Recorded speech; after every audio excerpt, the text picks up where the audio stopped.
Corintios 5:21 es un versículo que yo quiero que trabajemos hoy y quiero que lo miremos en su Biblia o aquí en la pantalla. Yo quiero que me diga cuántas palabras encuentra sumando los artículos, todo, cuántas encuentra en ese versículo.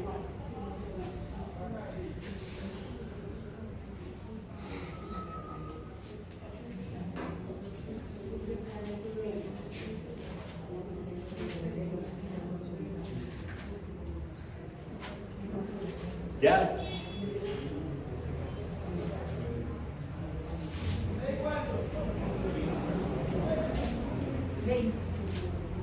¿20? ¿Quién más encontró 20? ¿O los otros no contaron?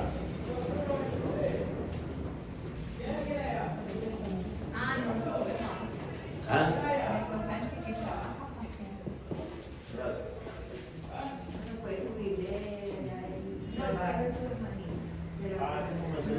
Ah, está.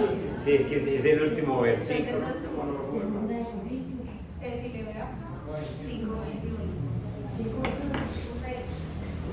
¿Cuántas encontraron?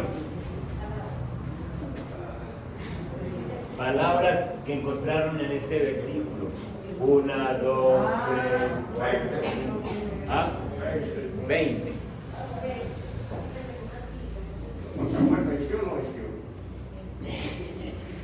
Hay 20. Hay 20 palabras.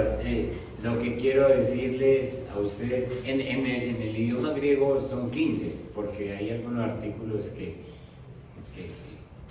no están ahí, pero en el español y en la Reina Valera son 20. Y en 20 palabras está la predicación más poderosa que nosotros hemos tenido en todo lo que es la Biblia. Ahí vamos a encontrar 4 puntos importantes, porque ahí vamos a encontrar, el título de la enseñanza es el gran intercambio que hubo en la cruz, el intercambio que hubo en la cruz. Jesús sube a la cruz y muere, y vos tenés vida, yo tengo vida, y vida eterna, y perdón de pecados. Entonces ahí vamos a encontrar 4 puntos. En este solo versículo encontramos 4 puntos que lo voy a compartir en esta mañana, y es la predicación de la obra de Cristo en la cruz. Hay un benefactor en este versículo. Benefactor es el que nos hace un beneficio a nosotros. Aquí en este versículo hay un sustituto, alguien que se pone en vez de nosotros. Hay unos beneficios, unos beneficiarios y un beneficio. Esos son los 4 puntos: benefactor, sustituto, beneficiarios y beneficio. Y todo lo vamos a sacar de aquí, de este verso, para que nosotros entendamos cuál fue el intercambio que hubo en la cruz, el intercambio de vida que hubo en la cruz. ¿Qué creen ustedes que se necesita para ir al cielo?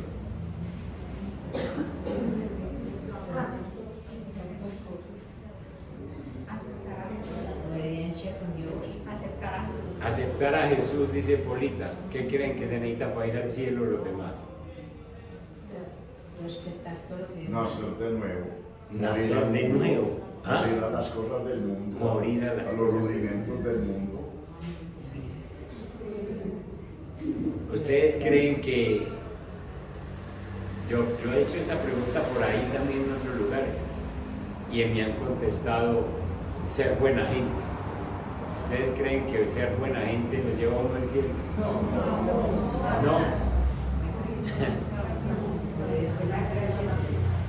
Uno piensa que la mamá, la abuelita, que fue tan buena gente. Mi abuelita tuvo 17 hijos, entonces buena gente no tuvo hijos, y se dedicó a criar los hijos.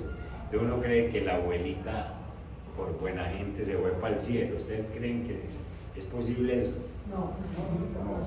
Buena generación.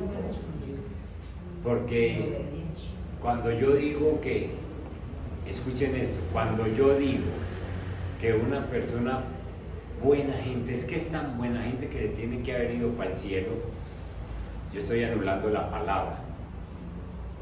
Porque es que la palabra dice lo que dijo Enrique, lo que dijo Pola. Si uno no nace de nuevo, uno no ve el reino de los cielos. Si uno no recibe a Jesús en su corazón, uno no entra al cielo. Y con esto quiero decirles que es que nosotros estamos muy relajados con la familia. Yo en este proceso que he tenido con Mauricio, pues Mauricio, gracias a Dios, ha recibido a Cristo hace 10 años y ha venido caminando con Cristo y bueno, uno le ve el compromiso. Y yo que he estado acompañándolo en oración, voy y oro con él y me dice, pastores, yo estoy confiado en que el Señor me da vida, y si no me da vida, pues allá nos vemos. Y yo le dije, ¿qué estás queriendo decir? Y, no, es que yo voy para el cielo. Y tiene razón, porque es que tiene la salvación. Y no la tiene por buena gente, la tiene porque recibió a Cristo, porque confesó sus pecados y porque sencillamente nació de nuevo. Hoy tengo el compromiso de ir por la tarde, tengo el compromiso de ir a orar por él, porque digo, no vaya a dejar de venir el domingo para que me despida. Entonces eso de que me despida me sonó a mí como que se va. ¿Ustedes sabían que Mauricio es mellizo? Mauricio tiene un mellizo que murió cuando tenía 4 añitos, el mellizo de Mauricio. Y entonces me dice, es que de pronto el mellizo como que quiere que yo esté allá. Yo le dije, yo estoy tranquilo también con esto, y le dije, esperemos a ver el Señor qué quiere, y cuente conmigo que yo hoy el domingo lloro por usted, claro. Hoy tengo el compromiso de ir a orar antes de que entre la cirugía. No sabemos nada. Simplemente esperamos la voluntad de Dios. Pero lo que les estoy diciendo es que ninguna persona, por buena gente que sea, por buena persona que sea, se va para el cielo.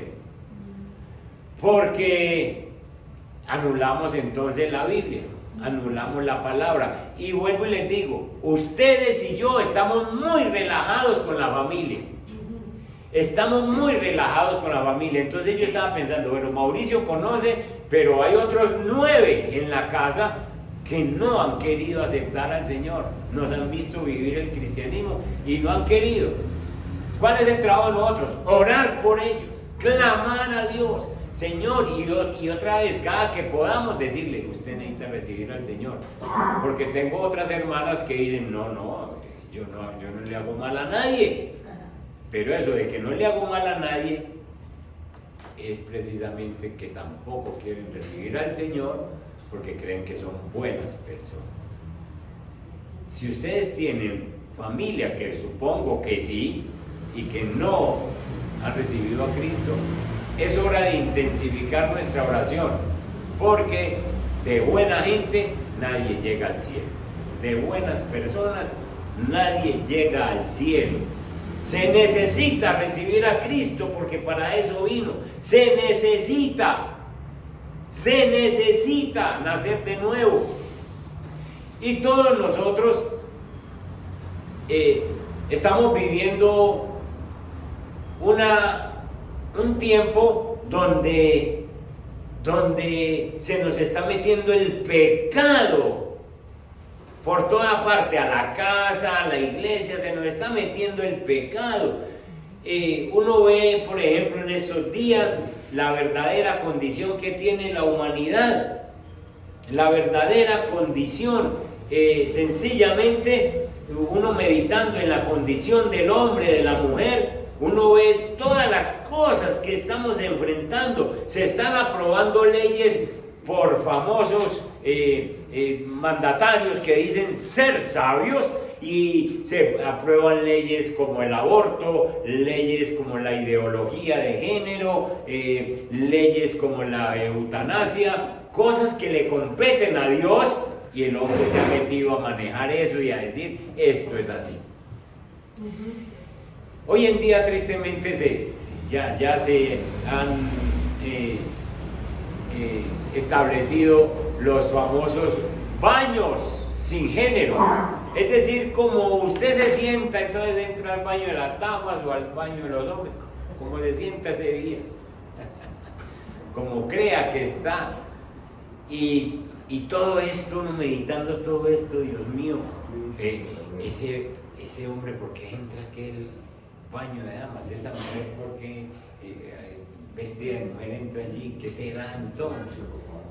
Entonces uno llega y tiene que pensar, Dios mío, el mundo está como loco, el mundo tiene una locura con el pecado, el problema del pecado. Y entonces se está cumpliendo lo que dice Romanos capítulo 1. Y leamos algunos versículos de Romanos. En el versículo 22, Romanos 1, 22, dice que la gente, los hombres y las mujeres, profesando ser sabios, se hicieron necios. Creen que son sabios y se están volviendo más necios. ¿Por qué? Sencillamente porque cambiaron la gloria de Dios, del Dios incorruptible. Cambiaron la gloria del Dios incorruptible en semejanza de imagen de hombre corruptible, de aves, de cuadrúpedos y de reptiles. Dice el versículo 24, por lo cual también Dios los entregó. Dios como que les dijo, ¿les gusta hacer eso? Háganle pues, vivan como quieran. Y Dios los entregó a la inmundicia. Y cada día hay más inmundicia en medio del pueblo que vivimos. Cada día hay más inmundicia en las concupiscencias de sus corazones, de modo que deshonraron entre sí sus propios cuerpos, ya que cambiaron la verdad de Dios por la mentira, honrando y dando culto a las criaturas antes que al Creador, el cual es bendito por los siglos. Amén. Y vuelve y dice el verso 26, por esto Dios los entregó a pasiones vergonzosas, pues aún sus mujeres cambiaron el uso natural por el que es contra naturaleza. Cuando Dios habla en la Biblia diciendo que aún las mujeres, ¿en dónde estarán los hombres entonces? Dice, si las mujeres que son más cuidadositas, más recataditas, más castas, más cuidadosas de pecar, cambiaron sus costumbres. Si las mujeres van en este punto, ¿en dónde irán los hombres? ¿Hasta qué punto habrán caído los hombres? Eso es lo que estamos viviendo. Se está cumpliendo Romanos capítulo 1. Pues entonces, hermanos, la Biblia a nosotros nos recoge y la Biblia a nosotros nos atrae, nos dice, bueno, ya que estás leyendo la palabra, ya que me estás conociendo, pues aprende definitivamente de lo que Dios hizo en la cruz por ti. Y entonces ya nosotros no somos, los que estamos aquí adentro, ya no somos hombres y mujeres que vivimos sin Dios. Ya nosotros tenemos a Dios, y entonces por tener a Dios, porque Dios ha venido a nosotros, usted y yo ya no estamos muertos, nosotros somos personas vivas. Muertos son los que no conocen a Dios. Uno ve por allá gente caminando y hasta se llaman muy vivos para hacer negocios, muy vivos para hacer cosas, pero en realidad la persona que está allá afuera que no tiene a Cristo en su corazón, que no ha nacido de nuevo, está muerto en sus delitos y pecados. Está muerto. Y el problema grave de todo esto es que está muerto y no lo sabe. ¿Por qué no lo sabe? Porque la iglesia cristiana también se ha relajado en llevar este mensaje, en explicar el mensaje, porque es que hablar del pecado no es un mensaje muy atractivo. A nadie le gusta que le hablen algo malo de lo que él tiene en sí mismo. A nadie le gusta. Entonces, por esta razón muchos pastores, ya te voy a dar la palabra, por esta razón muchos pastores, muchas iglesias no hablan de este mensaje del pecado que tiene que ver con el hombre, porque sencillamente quieren agradarle al grupo. Carlitos. Pastor, usted con lo que está diciendo me hizo acordar, pues yo en el trabajo tengo como digamos una lucha, será, pero allá muchos conocen de la palabra de Dios y se han alejado.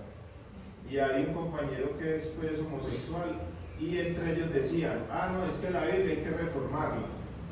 Claro, porque es que la Biblia habla del pecado. Claro. Y ellos entonces quieren que la Biblia quite como el pecado de ahí, entonces dicen, no, es que hay que reformarla. Claro. Sí. Y reformar el pensamiento de Dios. Así es.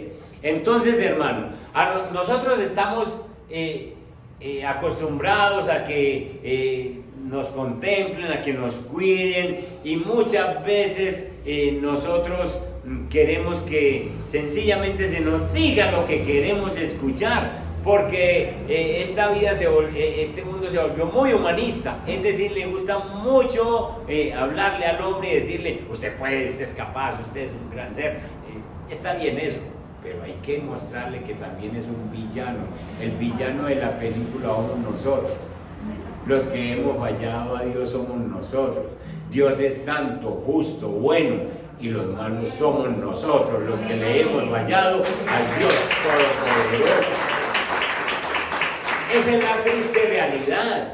Es una realidad que nosotros tenemos que tener clara.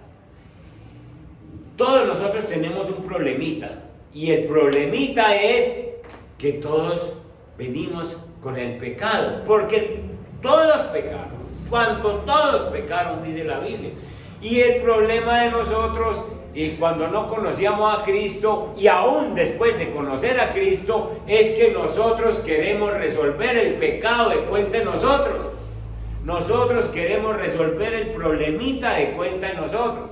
Entonces a nosotros nos enseñaron a que si yo fallo, entonces yo hago una obra buena y lo estoy resolviendo de cuenta mía. Eso hizo Adán y Eva cuando pecaron. Se buscaron unas hojas de higuera y se taparon ellos mismos, y Dios le dijo, esas hojas no me sirven mío.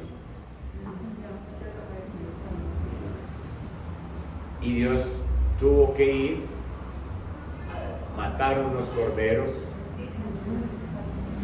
ponerle la piel, pero lo que le estaba simbolizando es, ustedes no se quitan el pecado no lo puede quitar sino la sangre de un justo. Y entonces sencillamente a nosotros nos enseñaron a taparnos a nosotros mismos el pecado, a tratar de quitarnos el pecado. Entonces uno se crió diciendo, no, es que no es tan malo lo que estoy haciendo, entonces con hacer esta buena obra yo arreglo eso, con ir y prender una velita yo arreglo eso, con ir y caminar en la procesión un rato yo arreglo eso. Mentiras del diablo. El problema del pecado no se arregla así, porque el problema no lo arreglamos nosotros, el problema lo arregla Dios mismo. Entonces, les dije que el versículo tiene 20 palabras nomás en español, 20 palabras, y en esas 20 palabras vamos a encontrar que hay un benefactor al que no conoció pecado por nosotros, lo hizo pecado. Ahí hay un benefactor es alguien que hace un beneficio, es alguien que da un regalo, es alguien que sencillamente nos ayuda, y ese benefactor es Jesús. Entonces, alguien, miren esta partecita, por nosotros lo hizo pecado. ¿Quién lo hizo pecado? Dios. El Padre Dios. ¿No se imaginan ustedes la grandeza de este versículo, de este benefactor? Vos no podés solucionar tu problema del pecado. Vos no podés. La Biblia dice en Isaías que nuestras justicias son como trapos. de inmundicia, nada de lo que nosotros hagamos nos va a librar del pecado, nada. La solución para el pecado tenía que venir desde el cielo, y entonces Dios Padre hizo pecado a Jesús. Dios Padre. Entonces, hermano, tu mamá puede ser muy buena gente, tu papá puede ser muy buena gente, tu abuelito puede ser muy buena gente, pero si todavía está vivo y vos estás cerquita y no le enseñás el evangelio, eso de buena gente no le va a servir para nada. Y lo vas a dejar morir sin que conozca al Señor cuando el Señor ya te conoció. No, es que ese viejito, ¿qué más le va a hacer? No hay bueno ni uno. Porque si ese viejito fuera buena gente, entonces Jesús no hubiera venido. Sigan al viejito. ¿Ah? Y entonces, mis hermanos, aquí hay un benefactor en este versículo. Y ese benefactor es Jesús, que Dios Padre lo hizo pecado por nosotros. Alguien lo hizo pecado y fue el Padre. ¿Por qué? Porque Dios vio desde el cielo que el hombre era incapaz de salvarse por sí mismo. El hombre es incapaz. El hombre es incapaz de llegar hasta Dios en oración. Es incapaz. Después de que Adán pecó, la relación entre Dios y Adán se rompió y las peticiones de Adán no llegaban, porque era un hombre pecador, no llegaban. Y entonces Dios es el que decide venir, romper los cielos, bajar la atmósfera y bajar a la tierra. Y dice, hay una situación que si yo no arreglo, no la arregla nadie. Y por eso es que yo tengo que darme cuenta, Dios mío, que es este milagro, este regalo que me han dado y que yo no lo he aprovechado, porque estoy dejando perder gente sin que te conozcan. Ahora usted me dice, no, pastor, es que yo le he hablado a mi esposa, yo le he hablado a mi papá, yo le he hablado a mi mamá, yo le he hablado a mis hijos. Haga su trabajo, que lo demás lo hace el Espíritu Santo de Dios. Haga su trabajo, haga su trabajo. Y lo otro se lo deja el Señor. Entonces Dios es el que decide extender su mano hasta la tierra para salvar a los pecadores, salvarlos de la condenación eterna. Miren a Juan 3:16. Y Juan 3:16 no dice, porque de tal manera amó el hombre a Dios, que sencillamente se puso a hacer todo lo posible para encontrarlo. Eso no dice Juan 3:16. Ahí dice, de tal manera amó Dios al mundo, que ha dado a su Hijo unigénito, para que todo aquel que en Él cree no se pierda, mas tenga vida eterna. Todo aquel que en Él cree. Entonces es Dios el que extendió la mano, no es el hombre el que amó a Dios para buscarlo. Hermanos, el texto nos está diciendo que fue Dios quien amó primero, y es Dios quien decidió salvar al hombre. Entonces el versículo 5:21 de 2 de Corintios nos dice que hay un benefactor, que sencillamente hay el benefactor es Jesús que mandado por Dios, que nos amó primero, y por eso dice la Biblia que nosotros le amamos a Él.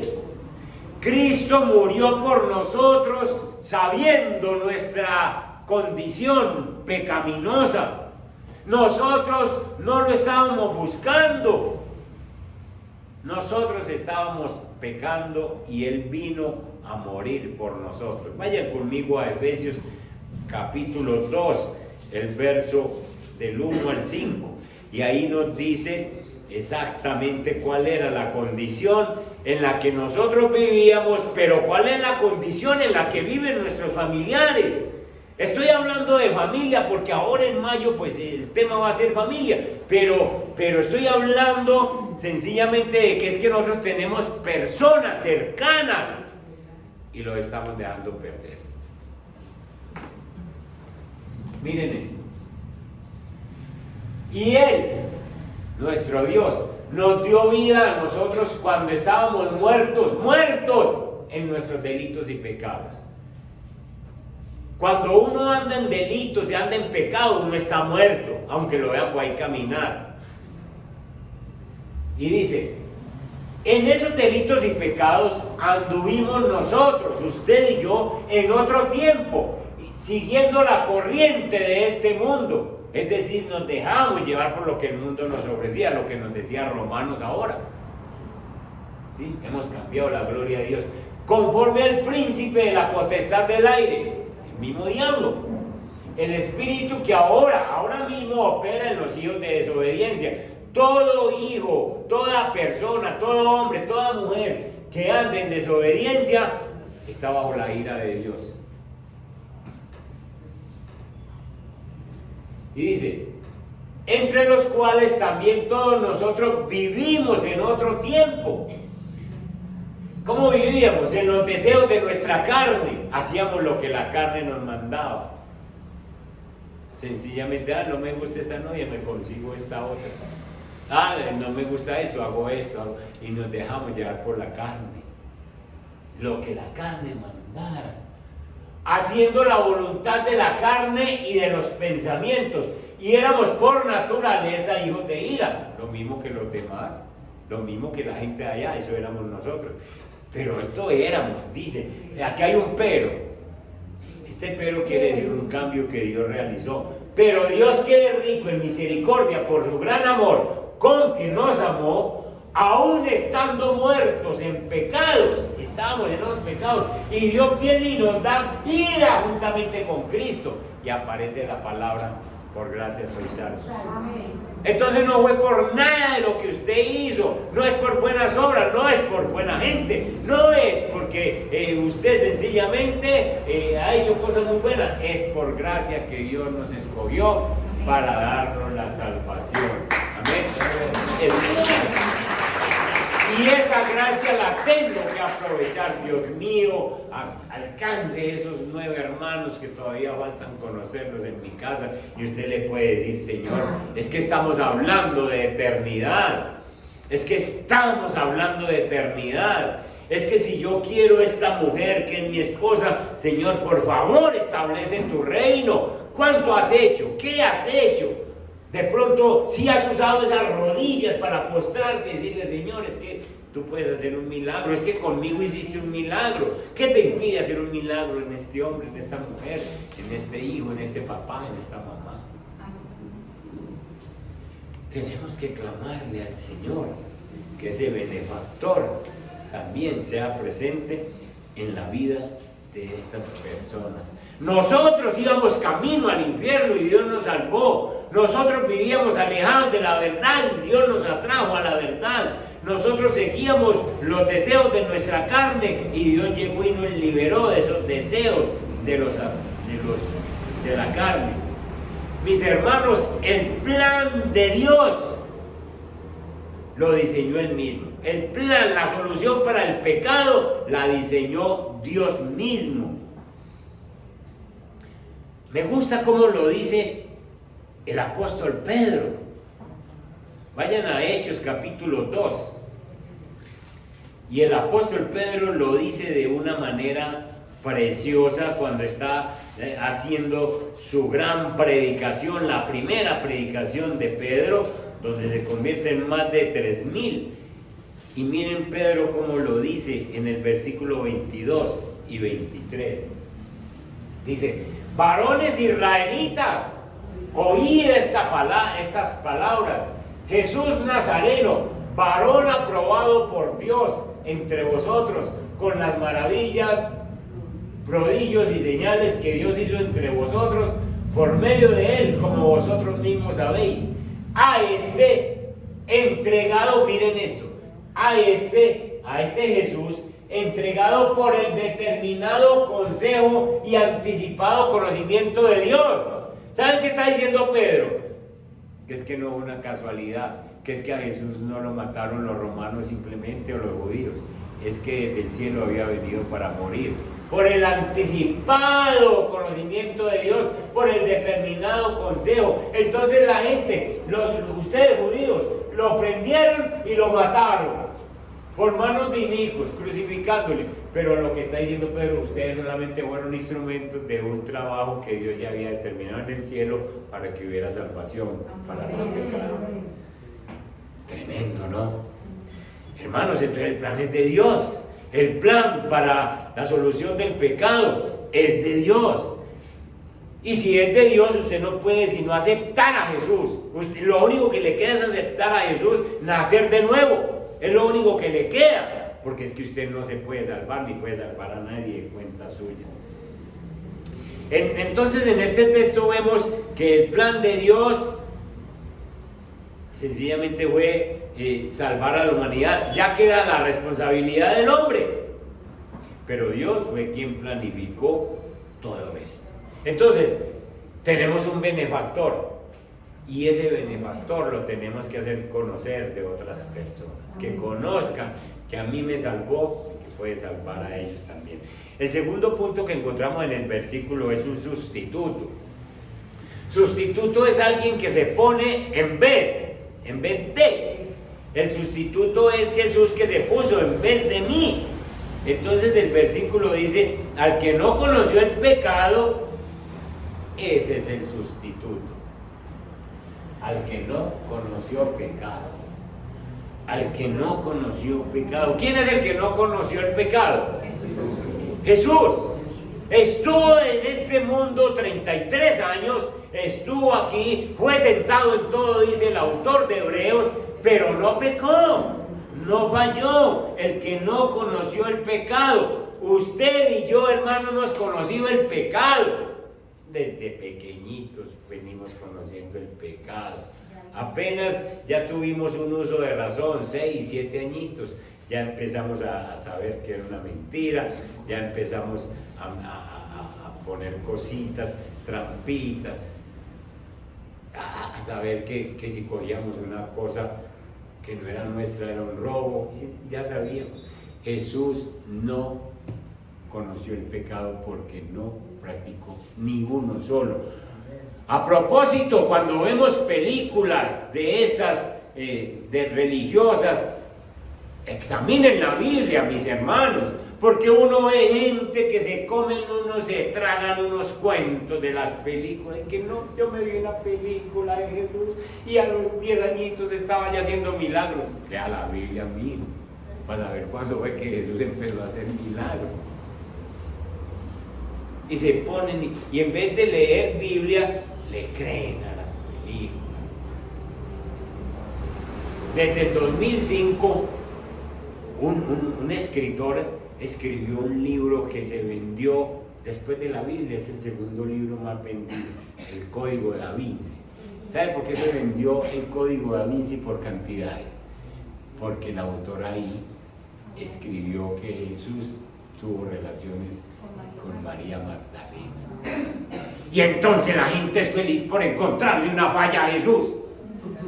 Y entonces venga para acá ese libro, y venga para acá ese libro, y lo leían, y lo devoraban.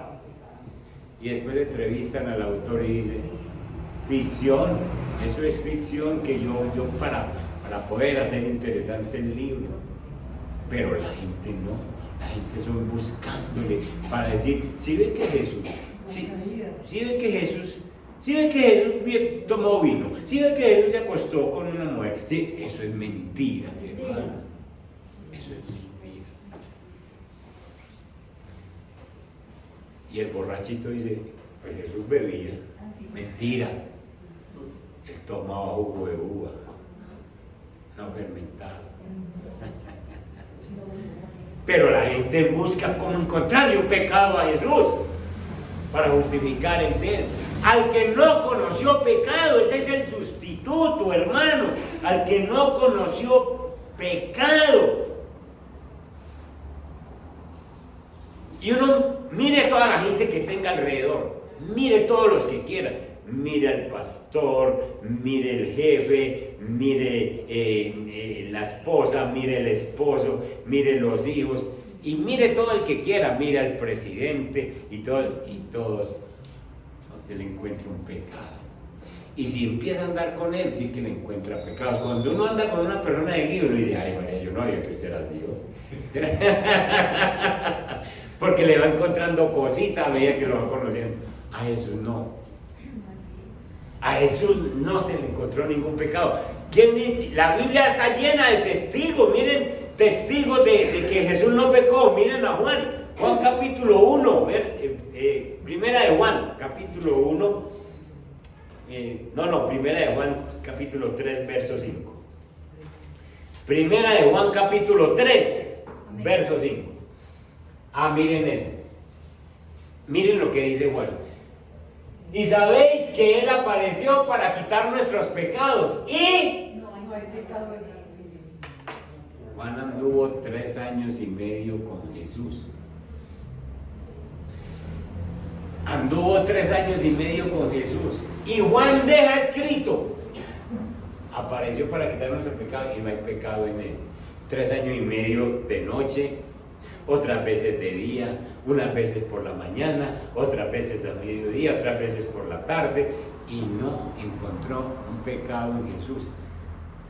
Váyase usted a andar conmigo, para que me vea una mañana sin desayunar a las 9, para que me vea el geniecito. A Jesús no, a Jesús no, y lo está hablando el discípulo amado,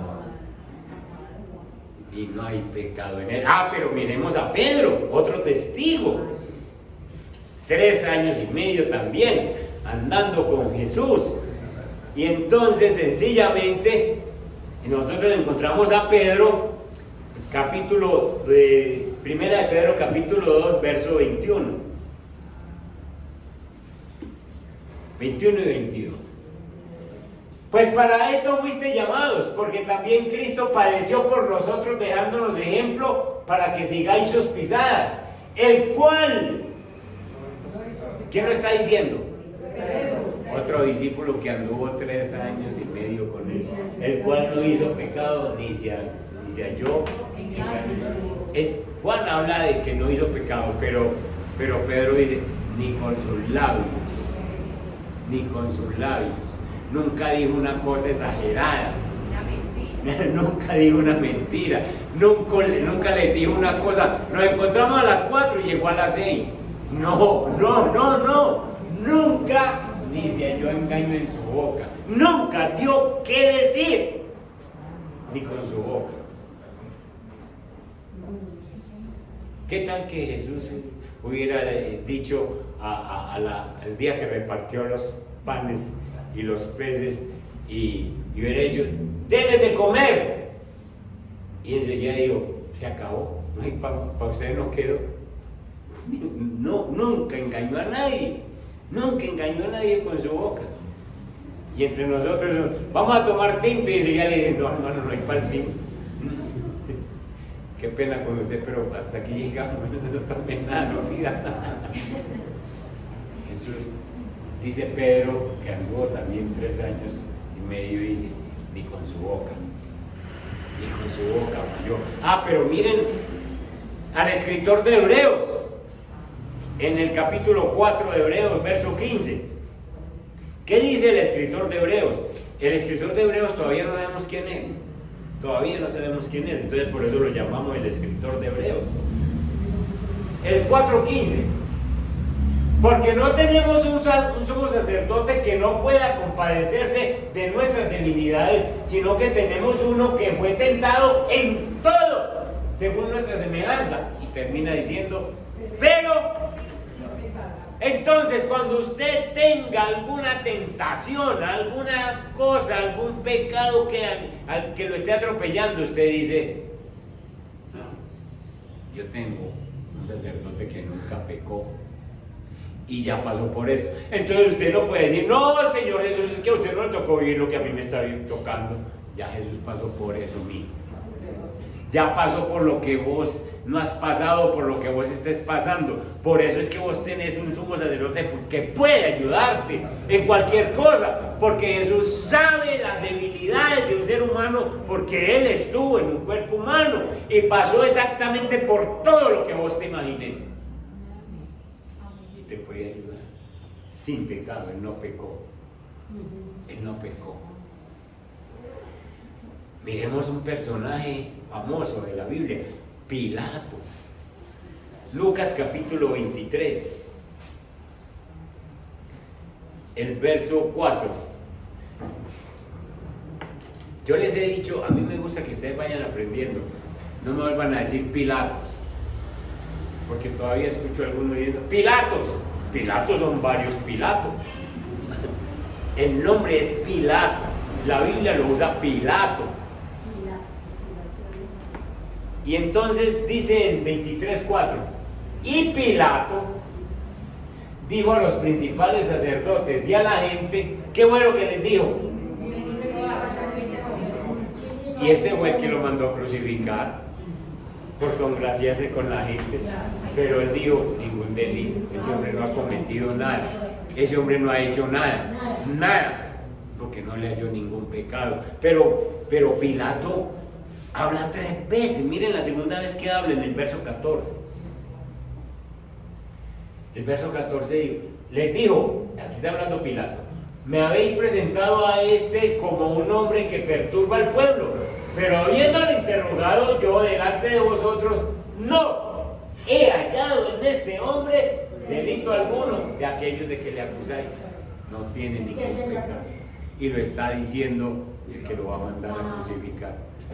Y miremos el verso 22. Miren, 3 veces Pilato afirma que Jesús no ha cometido ningún pecado. Él les dijo por 3ª vez, pues ¿qué mal ha hecho este? Ningún delito digno de muerte ha hallado en él. Le castigaré, pues, y le soltaré. Es decir, le voy a dar una pela y lo suelto. Eso no terminó así. Ustedes ya saben. Pero Pilato dijo 3 veces. 3 veces. Dijo, yo no encuentro nada en este hombre. Y no lo encontró, porque no lo encontró ni Pilato, no lo encontró nadie. Y la Biblia está llena de pasajes donde dicen que Jesús no cometió pecado. Como Jesús no cometió ni un solo pecado, ni de niño, ni de adolescente, ni de mayor, porque por ahí hay películas mentirosas, como les decía ahora, de que cuando tenía 10 años empujó a un niño y se cayó y se reventó la cabeza y enseguida le resucitó. Eso es mentira. El Señor no empujó a nadie. Ni siquiera cuando estaba en el templo, que se armó un rejo y castigó a alguno. La Biblia no dice que le pegó un rejazo ni a un animal, que era su creación, ni a ninguna persona. Feliz el que le hubiera pegado un rejazo para decirle, Señor, usted me pegó, métame al cielo. Pero Jesús solamente volvió al reino. No cometió ningún pecado. Hermanos, entonces la Biblia está llena de estas bendiciones, de que Dios no cometió ningún pecado. Jesús en la cruz, porque no cometió ningún pecado, estaba apto, listo para llevarse los tuyos y los míos, porque si hubiera tenido siquiera uno, no hubiera podido recibir los míos, porque era un hombre pecador también. Pero entonces, como no cometió ninguno, esa alma era pura, ese cuerpo era puro, justo, bueno, y entonces podía absorberse los tuyos, los míos y los de toda la humanidad, sencillamente porque Dios Padre lo hizo pecado y Él es el sustituto de nosotros. Amén. Amén. El tercer punto somos los beneficiarios del versículo. Los beneficiarios, dice, para que nosotros fuésemos hecho justicia de Dios. Entonces, Dios Padre lo hizo pecado por nosotros para que nosotros fuésemos hechos justicia de Dios. ¿A quién se refiere el apóstol Pablo cuando dice es en nosotros? Para que nosotros seamos justicia de Dios. ¿A quién se refiere? A los que reciben y aceptan el sacrificio en la cruz. Exactamente. Ese nosotros es exclusivo para los que hemos nacido de nuevo, para los que hemos aceptado el sacrificio de Cristo en la cruz. ¿Dónde lo dice? En 2 de Corintios, ahí atrásito en el 17, verso 17. Bájate un poquito. Mírenlo ahí. De modo que si alguno está en Cristo, nueva criatura es. Las cosas viejas pasaron, en aquí todas son hechas nuevas. Entonces, este versículo es el mismo que se refiere aquí a nosotros. Nosotros, que somos nuevas criaturas, somos los que hemos recibido la justicia de Dios. Dios nos ha puesto la justicia de Cristo. Es como si Dios quitara, porque para entrar al cielo se necesita ser perfecto. Y vos no sos perfecto de cuenta tuya. Entonces es como si Dios quitara la justicia de Cristo que murió por vos y te la pusiera a vos. Y entonces vos ya sos justo, sencillamente porque Cristo nos ha hecho justicia en Dios. Nos ha hecho justicia. Y entonces pasamos a ser esas nuevas criaturas. Por eso los cristianos tenemos que mostrar ese verdadero cristianismo. Es que somos nuevas criaturas, hermano. Es que somos nacidos de nuevo. El que robaba no roba más. El que mentía no miente más. El que fornicaba no fornica más. Es que somos nuevas criaturas. ¿Sí? El que bebía ya no bebe más. Si uno sigue haciendo lo mismo de allá, entonces no ha nacido de nuevo. Entonces la justicia de Cristo no está puesta en esa persona. Este versículo es muy poderoso porque dice que entonces nosotros somos hechos justicia de Dios en Cristo. Y el último punto es el beneficio. El beneficio es que nosotros somos hechos justicia de Dios. Hermanos, Dios nos da la justicia. Usted y yo no podíamos ser justos. Ahora la Biblia dice, la oración del justo, pero es la oración del que ya cambió. Del que ya cambió. Esa es la que puede mucho. Mis hermanos, usted y yo hemos sido cambiados por Cristo. Dios nos ha puesto su justicia. Él fue hecho pecado para que yo sea justo. Es un intercambio. Es como si Dios se quitara su ropa, su ropaje de justicia y me dice a mí: hey hombre Alpidio, quítate esos harapos de pecado con los que venís vestido y ponete este vestido de justicia. Y hay un intercambio desde la cruz, que yo salgo ganando, salgo siendo justo, porque Dios me pone su justicia. Y entonces, Él se pone mis harapos. Por eso es que Él muere en lugar de mí. Entonces, en la cruz, Él fue hecho maldición para que nosotros pudiéramos ser perdonados. Apréndase eso, hermano. Mire a la cruz y diga: Señor, allí yo fui perdonado. Allí mis pecados quedaron clavados porque tú hiciste un intercambio conmigo. Lo único que tú tienes que hacer es venir a Él. Él ya dijo: consumado es decir, la obra está lista. Ya morí por todas las personas que quiera seguirme. En el Antiguo Testamento, Dios hizo lo mismo. Los israelitas se volvieron unos pecadores terribles. Entonces Dios dijo: uy, cómo se me volvió este pueblo de pecador. Y estaban en el desierto. Y entonces les hizo levantar una cantidad de serpientes venenosas. Y entonces los israelitas iban caminando por el desierto y ¡pam!, lo mordió una serpiente venenosa. ¿Y saben qué tenían que hacer para que se salvara? Solamente le dijo Dios a Moisés: levántate una serpiente de bronce, y todo el que la mire allá será curado. Y entonces un israelita era picado por una serpiente y no tenía que hacer esto: voltear donde estaba la serpiente de bronce, y ahí mismo se le quitaba el problema. Pero no faltaba el israelita necio que dice: no miro y no miro y no miro, y me muero en mi ley y me muero con esto, y sencillamente no miro, no quiero obedecer al Señor, y se morían por la picadura de serpiente. Hoy en día Encontramos gente así que dicen, no recibo a Jesús, yo tengo mi religión, no quiero que me hablen de Cristo, no quiero nada, no miro a la cruz, no miro y no miro. Y se mueren en su ley, en su pecado, pensando que se salvan de cuenta de él. Ocurre lo mismo, hermano, ocurre lo mismo. El beneficio es que Dios nos ha hecho justo y nos dice, no le golpe y no mirar a Jesús. Hermano, si tu papá, si tu mamá, muy buena gente, si tus hermanos, muy buena gente, y siguen en su ley, siguen como los del desierto, que no quieren mirar a la cruz, no se salvan. Tenemos que intensificar nuestra oración, hermano. Entonces, terminemos. La gente viene a la iglesia porque de pronto quieren que se les suba la autoestima. Tengo un problema y estoy deprimido, necesito. La gente viene a la iglesia por eso. La gente viene a la iglesia porque de pronto tienen un problema familiar. A ver si con una oración me ayudan con ese problema. La gente asiste a la iglesia porque tienen una enfermedad física. Pero yo quiero decirles a ustedes en esta mañana, hermanos, que el mayor problema de nosotros no es que tengamos una baja autoestima, que no es que tengamos una enfermedad física, que no es que tengamos un problema familiar. El mayor problema de nosotros es que un día le fallamos al Dios Todopoderoso.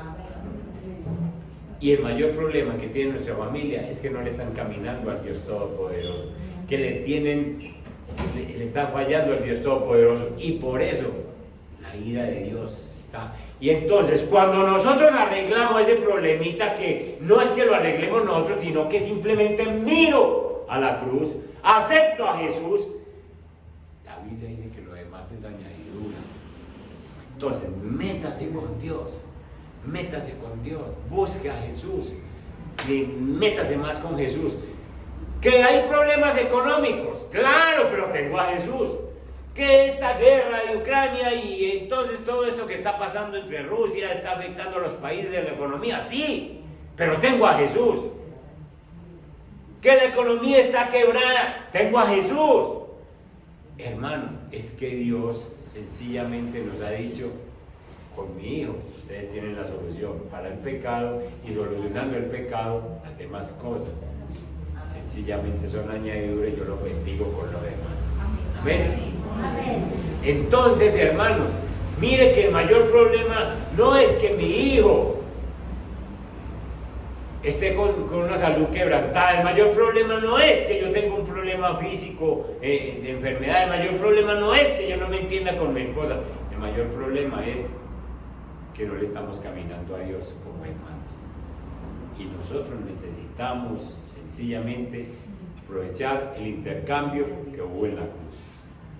Jesús se quitó sus vestiduras de justicia, se puso mis harapos de inmundicia y sencillamente me dijo, yo quiero hacer este intercambio, y con este intercambio yo tengo todo. Yo tengo que aceptar lo que Jesús hizo por mí. Amén. Amén. Pónganse en pie y oramos y le damos gracias al Señor.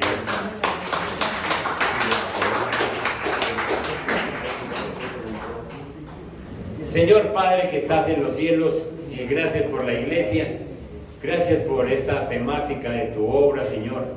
En realidad, bendito Dios, hubo un gran intercambio, Padre Santo, un gran intercambio.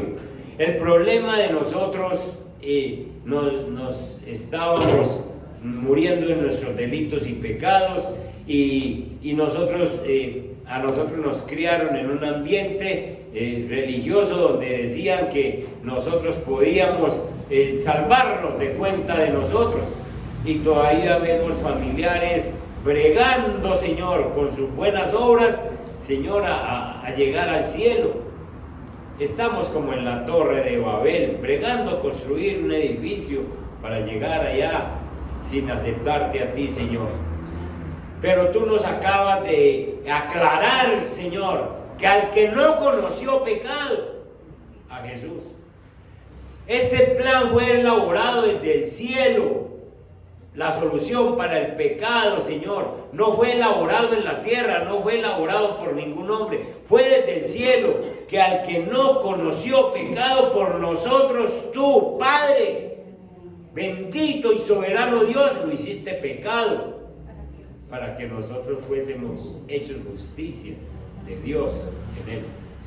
Bendito Dios y Padre, gracias por ser nuestro benefactor, Señor.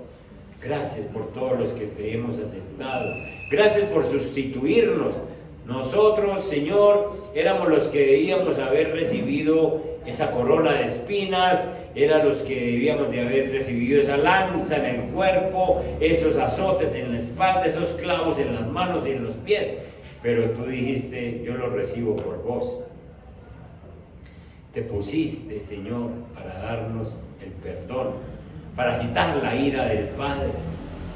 Señor, somos beneficiarios, bendito Dios, Padre celestial y eterno, y tenemos el gran beneficio de tener la justicia. Yo te pido, Señor, que las próximas oraciones que hagan todos estos justos, y yo también, Señor, sean escuchadas por ti, porque la oración del justo puede mucho, Señor, y que nosotros sepamos que podemos orar, porque tú nos has justificado, nos has puesto tu ropaje de justicia. Enséñanos a valorar este intercambio de la cruz y enséñanos a ser unos cristianos que dejemos en alto tu santo nombre. En el nombre de Jesús, amén y amén. Dios me les guarde, Dios me les bendiga. Nos vemos en las actividades de la semana.